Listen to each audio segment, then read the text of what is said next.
The house had fallen into its usual silence when Adrian woke to the faint clatter of dishes. He rolled over, thinking he had imagined it, but the sound came again. A soft clink. Water running. It was 3 in the morning. His son, Leo, was asleep. The staff had left hours earlier. Adrian pushed himself up and walked toward the kitchen. A single bulb glowed over the sink. There, standing on tiptoe and scrubbing a plate with both hands, was a girl who could not have been more than 12. Her long dark hair was tied into a loose braid and she wore a hoodie that looked a size too big. He recognized her after a moment. It was Miriam, the daughter of the housemaid. She usually kept to herself, shy and quick to disappear behind her mother whenever Adrian passed by. She froze when she saw him. "I am sorry," she whispered. "I did not mean to wake you."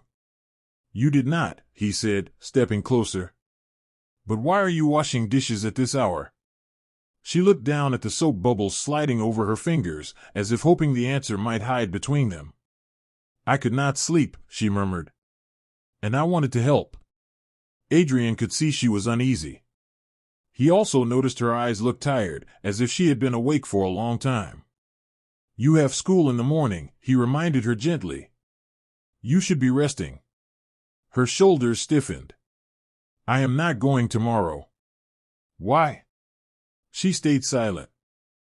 It was then he realized she was trembling. Not from cold, but from something she was trying hard to keep inside. "Let's sit," he said. He guided her to the small table beside the window. The moonlight came through the glass and made her look even smaller. "Tell me the truth, Miriam," he said. "Why are you awake at this time? And why are you skipping school?" Her eyes softened for a moment, then filled with tears that she tried to blink away.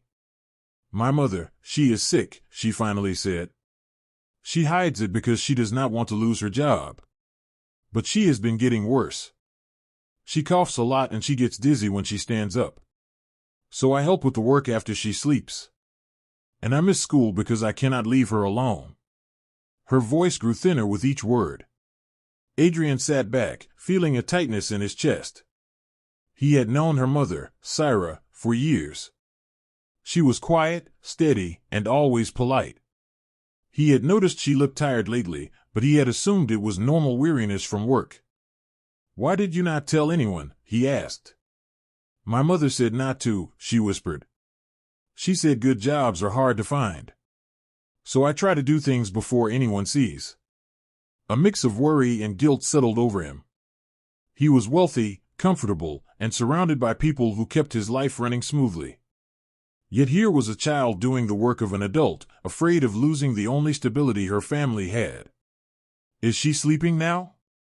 Adrian asked. Miriam nodded. "Can I check on her?"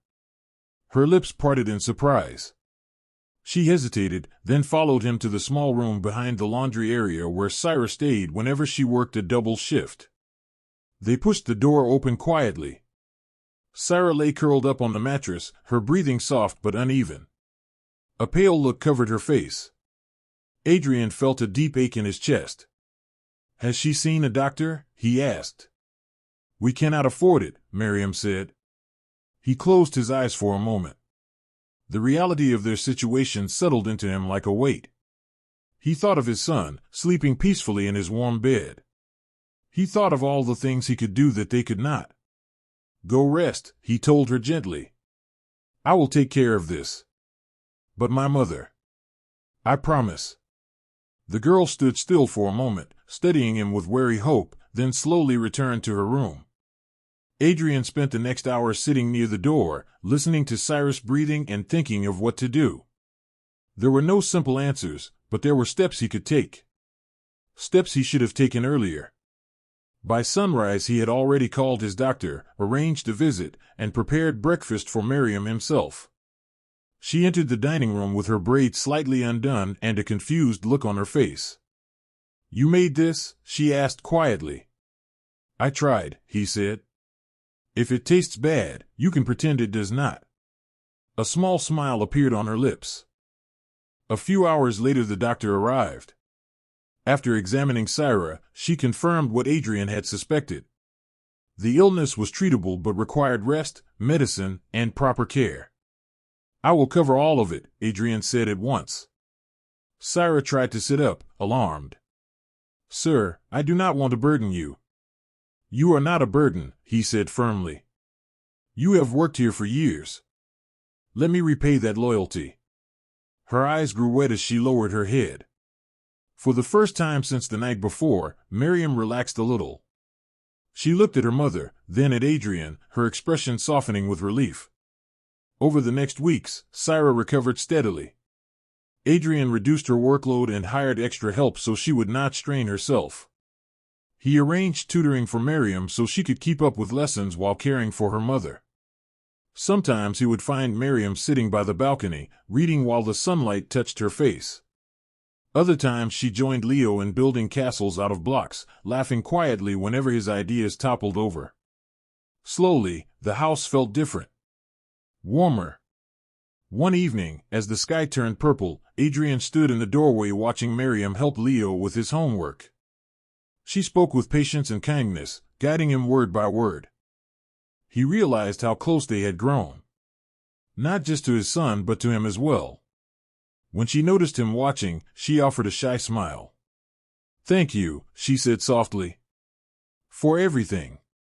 You deserve a childhood, Miriam, he replied. You have carried too much already.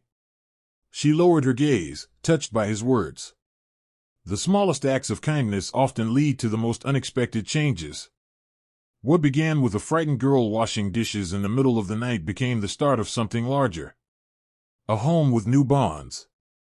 A family expanded not by blood, but by care. And a reminder that sometimes the moments that wake us in the quiet hours are the ones that change our lives forever.